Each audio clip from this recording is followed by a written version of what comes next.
Hi, everyone. Welcome to the Purpose for Life podcast. I'm your host, Suzanne Roberts. I'm the founder of Unifying Solutions. I'm the author of an amazing book called It's Deeper Than That. I'm also the designer of the Polarity System Design and the Great Reconnection. And I am excited about the book because I'm hearing from people that it's very impactful, it's awakening. It requires yourself to engage with yourself and transform while reading it. And that makes me happy to hear that. So I'm excited for it to come out. And I have with me today Monu Singh, who's an amazing human being. She happens to be an attorney, and she's also a transformational coach. And she's here with me today. So thank you, Monu. What we're going to talk about today, I had something happen the other day that caught my attention. I was actually on a podcast and I was asked a question: how do you actually use your mind to have it become your best friend and an ally? And I started talking about how the mind, we know from the battery that the mind is a center point between our soul consciousness or our spirit and form in the material world.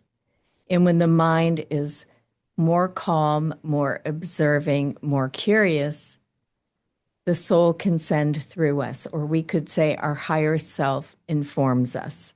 And we're led by a deeper than that. We're led by a wisdom and a knowing that's deep inside of us, beyond the mind. And the mind can then direct the attention with that wisdom and with that knowing. That's an ideal pattern for us to work towards. And when she asked that question, I was talking about the power of observation and curiosity, to question the mind, to not just assume that what the mind is thinking is the truth, because it could be lying to you about yourself. It could be lying to you about how energy actually operates and how the world of energy actually is. We are part of an inner web of life in this creation, because there's a power source that gives energy to all of creation. We have energy inside of us giving us a gift of life, and yet we're connected to an inner web of livingness amongst all living beings in this material world and all matter. It's all alive, and we're alive with it. In our human form, we do have the power to know this consciously, that we're a radiant soul, that we're a drop of the eternal ocean of love. And it all depends on what we're doing with our mind and with our attention. So through observing and being curious, we can question our mind. And I was talking about that. And I was talking about how our mind, mostly when we were young, made up stories about ourselves to survive. Either we're too much, we're not enough, we're stupid, I'm not worthy, I'm not lovable. We could come up with many more, but those are grooves that have gotten repeated in our mind over and over and over again. And whether we're aware of them, they're going on in the background, ready to jump in anytime. And so they're not bad. They're actually helpful in that they helped us survive, but we don't want to survive anymore. We want to thrive and be alive and be present and vibrant and engaged and purposeful and liberated. So we have to be able to listen to our mind and what it's doing and where it's trying to lead us.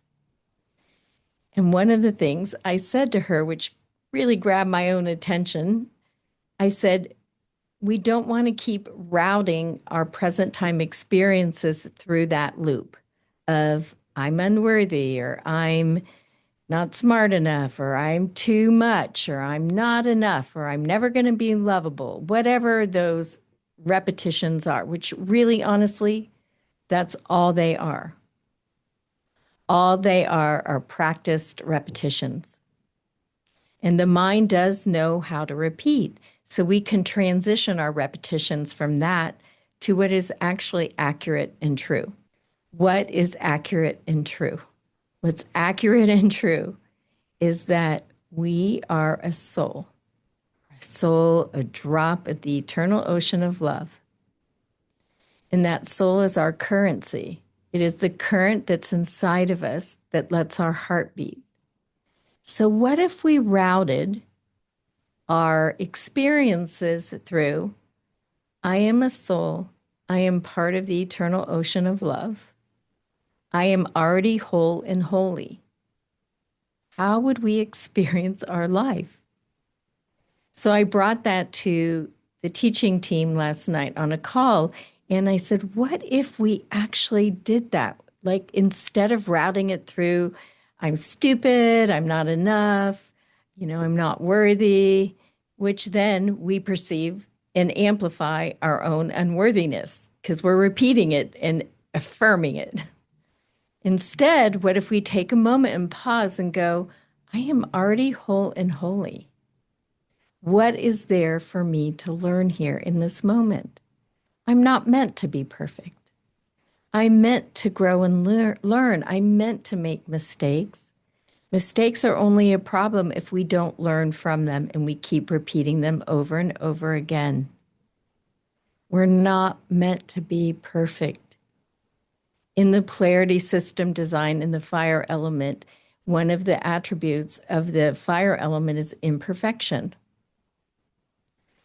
In our wholeness and holiness, can we embrace imperfection as a state of being, as a curiosity, so that we can grow and evolve and become more still and more aware of the power that's residing inside of us already? I'm going to say this again. I don't think we could ever say it enough. Our soul is a radiant, pulsing energy inside of us that contains the knowledge and the wisdom of the source of life for all of creation. And it is pulsing through our cerebral spinal fluid. So inside of us at any given moment, there's a radiant pulsing that's letting our heart beat until our soul leaves our body, and we call that death. In the meantime, where do you want to focus your attention? Today, I have a book I open and read a message from, and today I opened the page to attention. You have a choice of where you focus. That's what the book said. So we do have the power of choice. We do have the agency of choice. Do I want to choose the negative repetitions, or do I want to choose that I am already whole and holy, and I am learning and I am growing and I'm amazing as I learn and grow and become more of the truth of who I am? I'm always fascinated about the notion of attention. I think we've talked about this on another podcast, but there is no center in the brain for attention. There is a center in the brain for focus.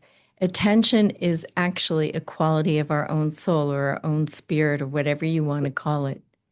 And our mind focuses that precious energy. What do we want to direct our attention towards? Our wholeness, our holiness?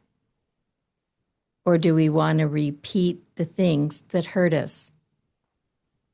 And I was talking to a client the other day who lives waiting for the shoe to drop and had a lot of trauma as a child. And I'm like, it seems like you haven't ever really fully left your parents' house. And they said, well, I have. And I'm like, your state of being doesn't feel like it actually ever left. And in present time, in the room that you're in, is anything happening that's dangerous and threatening to you right now? And I'm asking all of you that are listening to look around your room. Look and see what's happening in present time. Look and see where you have an exit. And then you have an opportunity to tell your mind, in present time, I'm safe. And I can route my safety through my stillness and accessing that radiant energy inside of me, because that energy will never leave you. You might leave it, but our truest safety occurs when we reside inside that stillness and that radiance as deeply as we can. And so my client is now working on changing the mindset from I'm waiting for the shoe to drop off to I have agency in this moment to be here and to make choices and to see present time. And they have grown so much from doing that. So in listening to this today, what's one takeaway or you're getting, or one way that you can relate to what I'm saying, Monu? I think the piece you said about accepting imperfection as a state of being feels really liberating to me, and it elicits a sense of compassion towards myself that is unfamiliar and that I appreciate. Monu, I really appreciate that you just said that, because most of us are treating ourselves so much worse than anybody else ever treats us, and the people that hurt us aren't around us anymore doing it. For most of us, I would think that's true. And yet we're keeping it going. This is a chance to find liberation. This is a chance to make your mind your ally and to choose where you want to focus your attention. So thank you for being part of our podcast today, where we're dropping jewels of wisdom that are part of the Polarity System Design. And this wisdom is in the book that's going to be coming out, well, I would say by August, but we're going to do the premiere in October. We'd love to have you join us on Zoom October 15th or in person in Columbus, Ohio. And thank you for joining us today. Subscribe and pass it on. Thank you.